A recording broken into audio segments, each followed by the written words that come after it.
welcome to or welcome back to David's Closet. My name is David, and here we like to talk about handbags, accessories, lifestyle, all of that fun stuff from the male point of view and on a budget. And my clock decided to chime right now, so let's give Cogsworth a second. Okay, he's done. As you can see, we're not in my closet, we are in my formal dining room. So it's that time of year, I'm decorating for fall.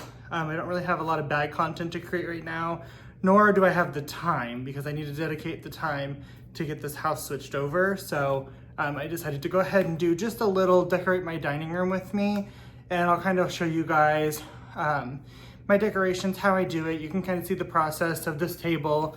I've already cleared out the previous set. So now it's putting it back together, and I've already hung two pictures. I had to redo the hangers on the back because they were funky. So basically you get to see the setup. Now my decorating is intense, it's maximalist. I've been over this before with Christmas. I do more than most people do, and it's crazy, and I'm sure a lot of people look at it and say it's absolutely tacky, disgusting, and gross, and that's fine. You can have that opinion, or if you love it, you can also have that opinion. I prefer those, but to each his own. A lot of my decorations are thrifted, antique finds, and like garage sales and Dollar Tree. I love Dollar Tree. So you'll see a lot of that. I've been using a lot of these decorations for at least 10 to 15 years, if not longer. Anything special, I'll kind of point out to you, but I'm just gonna let the camera roll as I kind of start putting stuff together. As you can see, majority of the shelves are empty. Over the years, to simplify my decorating, I have a lot of what I call anchor shelves, and it's stuff that just doesn't change. So my peacocks up there, the piece of Pyrex in the middle, and my angels, and I have a tea set on that shelf. I don't mess with those because they take forever to pack away, and they're very fragile, so it's just easier for me to leave them out. But the rest of it I swap, and there's a lot of areas in my house that are that way. I just find it easiest with the amount of decor that I have and I want to use to kind of have only specific little areas that I'm changing. As you can see over there, I've also put out a little itty bitty tea set, I can't point, and some candles, but the rest of it's coming now, so stay tuned. Oh, and you may also hear a cat meowing occasionally. I found it best for my girls to put them in their room when I'm doing these swaps because they're not interested in the items once they're out, but while I'm putting them out, it's fair game. So you may hear them crying, demanding to be released. They are fine, I promise. Okay, so I love garland, but obviously with two little fur balls that love to play with everything, I can't have it at ground level. So I found a use for this. I picked this up at a garage sale for $1 a couple years ago, and I'll show you where I put it.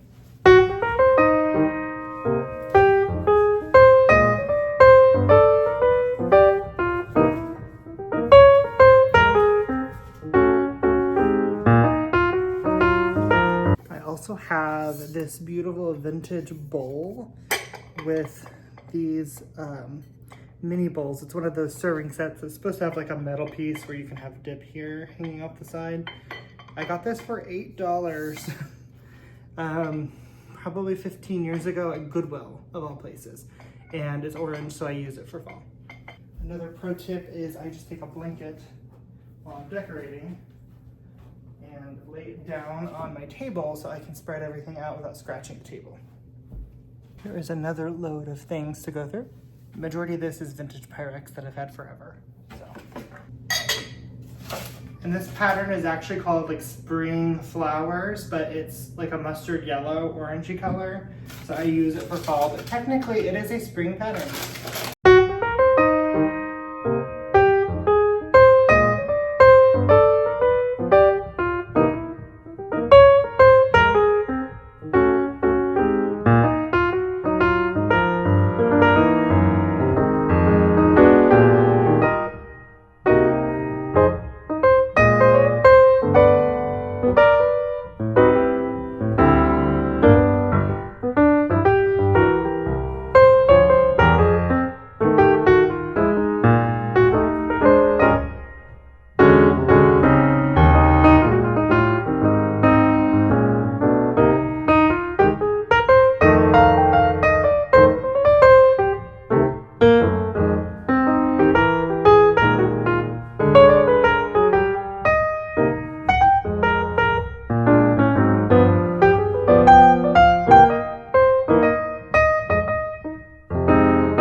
Okay, so now we are working on the actual table, and the first thing I do is add my runner. I love this runner. You'll see it matches some of my placemats.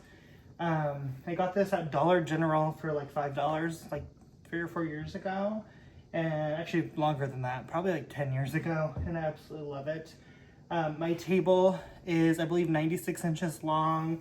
It's a solid wood table, and in the middle there is a butterfly leaf, and that's kind of how I center it both directions. I'm fortunate that I can find the center of the table here with the wood grain, and then going the width of the table, there is a seam where the butterfly leaf is. So that is how I'm able to attempt to center this as good as possible. So now that we have the runner, next is the placemats, and I always do everything in layers from center to outside. I also have this little placemat that I use in the center to kind of anchor the centerpiece. And then I have 2 different kinds of placemats. My old chairs, I don't know if I ever shared with you guys, I think Christmas time you may have seen them. I had fabric chairs, and the 2 heads were different because when I bought the chairs, the ones that I wanted, they only had 4. So I found a kind of bold pattern for the heads of the table, which worked out because a lot of my decor from my prior apartment before we bought our homes was settings for 4.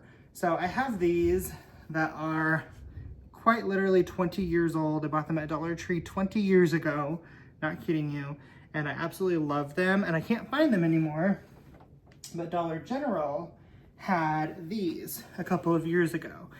I had just been using, I don't have them anymore, some plain orange ones for the heads of the table, but I found these, and I thought they were perfect because it's the same style, but it has a little bit of the gold flake glitter, which matches the runner also. So that's kind of how I mix things up. And it's also helpful if you're thrifting or garage sailing. If you have a table that seats 6 and you find 4, you can always find 2 other items for the heads to make them a little bit different. And that looks okay visually. That's not something that's gonna stick out or be noticeable that you don't have the whole set. This is also where you find that your table is not perfectly centered under your light, and you have to ignore the urge to move all your furniture.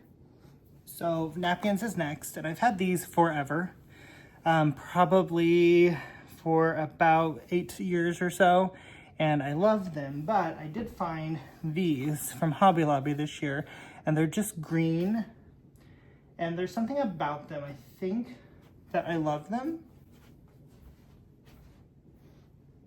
So I'm gonna, before I open them so I can return them if not, I'm going to see if I use my old ones at the heads and I use these at the 4, because they come in packs of 4, if I like them, and I think I do. So as far as centerpieces and my decorations in general, I usually don't do a lot of changes, but last year I swapped out my flower vase, which Diva loved to attack, for a ginormous pumpkin from Hobby Lobby. I probably got it like half off, so it was probably like $30 or so. Not necessarily in the center, I do center and then kind of push it back. So it's centered lengthwise, but not width, because I put things in front of it, which you'll see later. Then I bought these to kind of anchor it. They're just half pumpkins and they're green. So they pull out my green, which I love.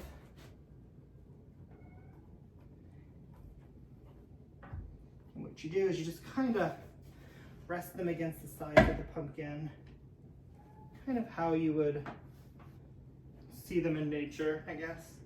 And then next I have chargers. I have a large collection in all sorts of colors, and I swap them out. One year I did, I have like a wood one I use, but this year I'm feeling gold. So I do like to set these out just so I can kind of visually see where my place settings will be. So this is where the fun begins. Now I can start getting out all my little things and kind of anchor them. I kind of do like candles and medium-sized items first, and then I work my way down to the smaller ones.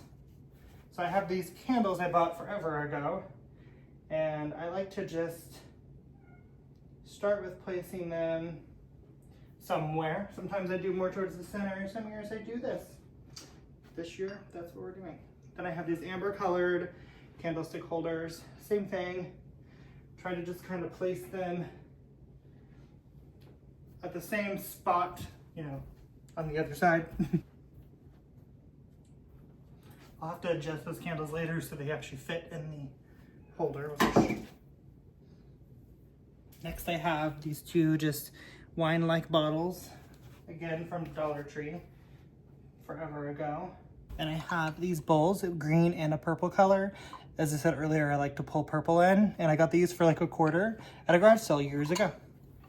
And I have just a bunch of small pumpkins I kind of scatter throughout, trying to anchor them on each side. So like this large wood one goes here, so over here I'll try to find a similar position for it, so there's some symmetry. So this dish set, as you can guess, came from Dollar Tree, and it's just orange plates that I use. Then now I have spacer plates, and the rule of 4 applies. I have 2 white ones for the heads because I picked up these vintage gold and orange, I call them spacer plates, salad plates, but I only had 4. They only had 4, so I will use white plates at the heads and these at the ends. That is so when I place the bowls down, which are Dollar Tree bowls, it allows some space and some definition between the 2 pieces. Then I have these cute little just tags. I plop one inside of each bowl. Then I have these glasses, which are from Dollar Tree too, you guessed it. Now, at the sides of the table, I know typically they would each go on the right-hand side of the place setting, but I don't like that visually because it blocks my centerpiece. So I break the rules and I put it on either side of the centerpiece. And then the rule of 2, I have 2 of these cute little fall color Pyrex cups. Now technically, again, this is called like the spring flower collection, but we don't care. So the head of the table